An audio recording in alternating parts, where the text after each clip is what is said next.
All right, good morning and happy Tuesday. 24-hour temperature cast wants to get those numbers climbing into the middle and upper 90s again.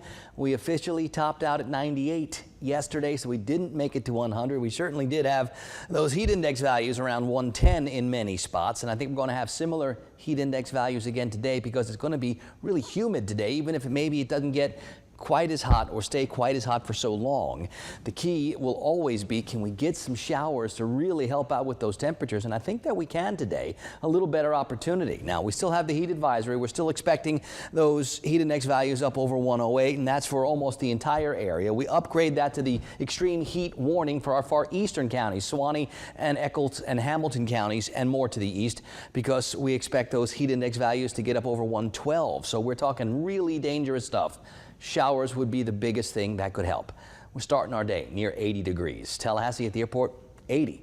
Thomasville, we're at 79. Valdosta, we're at 78. Got those dew points in the mid-70s, so that's why we're getting little feels-like temperatures even this morning. And as the sun comes up and as things start to heat up, those feels-like temperatures, those heat index values are going to be 10, 12, 15 degrees higher than the actual air temperatures all day. So that's where the danger really comes in. Look at all these numbers starting a couple of degrees either side of 80. Quincy's at 81, Mariana and Bainbridge at 79, Moultrie and Perry are at 81, same at Hamilton High School, and then it gets even warmer. That'll get a point where it's 83. Not a lot of wind out there. The breeze will start to shift today. Instead of being from the west and northwest and north, it'll actually start turning its way more towards the southwest and south, and that starts to bring in more of the humidity, more of the moist air, and that'll slow down where the temperatures go a little tiny bit. We'll be looking for some fog. I don't see too much this morning. I don't expect very much. There isn't a lot going on across the entire lower 48. We've got that ridge of high pressure that continues to work its way into parts of Texas, and then there's going to be reinforcing higher pressure coming in from the Atlantic side that'll be working its way to the west too. So all this continues to provide more for the big hot. The one difference is when that bubble of high pressure is to our east, the winds that come around that area of high pressure come in from the south. That promotes more humidity. That helps to generate more chances for showers. So maybe we can slow down some of those temperatures. Now, as that bubble of high pressure works its way back towards the west and gets overhead, the winds calm down, the air dries out a little bit, and then as it moves more towards the west, then our winds turn back to the northwest and the north.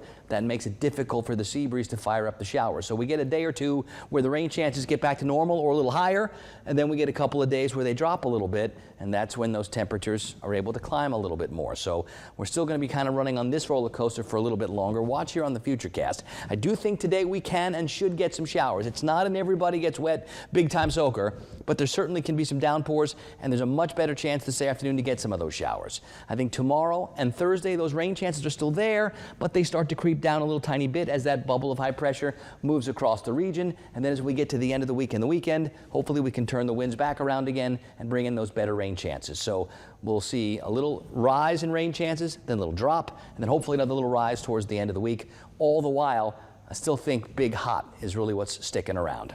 Now, everything is quiet in the tropics. There's nothing going on in the Gulf, nothing going on in the Caribbean. The Atlantic has a couple little areas where there's some clusters of showers and storms, nothing that looks like it's taken on any kind of tropical shape. So we'll say it's nice and quiet out there. We'll keep our eyes on it for you, but this is the way we'd love the tropics to remain. On the Gulf today, real hot, real humid. The winds go from northwest to southwest up to about 15 knots and seas 1 to 3 feet. Most of us this morning are going to be near 80 to get started. Real muggy out there. This afternoon, I think we're talking middle and upper 90s, hot, humid.